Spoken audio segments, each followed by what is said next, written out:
Informasi jembatan penghubung antar dusun di Polewali Mandar, Sulawesi Barat hanyut tersapu luapan sungai. Akibat putusnya jembatan, 4 dusun pun terisolir. Jembatan penghubung di Desa Tapua, Kecamatan Matanga, Kabupaten Polewali Mandar hanyut tersapu derasnya arus sungai. Jembatan yang jadi akses utama warga tak kuat menahan derasnya aliran air. Akibat jembatan putus, akses ke 4 dusun yaitu Dusun Pusendana, Tapua, Sepang, dan Pamombong terputus.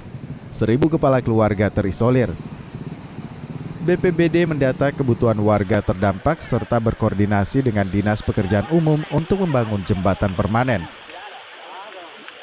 Curah hujan yang sangat tinggi sehingga sungai meluap menghantam jembatan sehingga putus. Sepanjang 35 meter, lebar 6 meter, menyebabkan terisolir ada 4 dusun, sehingga kami bersama masyarakat, bersama TNI, Polri, bersatu membuat rakit untuk masyarakat yang ada di sana untuk adanya akses untuk ke sana.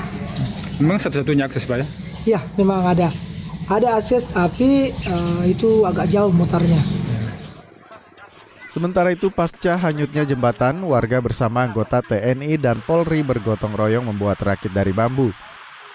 Rakit ini digunakan sebagai sarana penyeberangan darurat, utamanya bagi anak sekolah dan petani yang beraktivitas setiap hari. Edwin Arwan Pitu, Kompas TV, Polewali Mandar, Sulawesi Barat.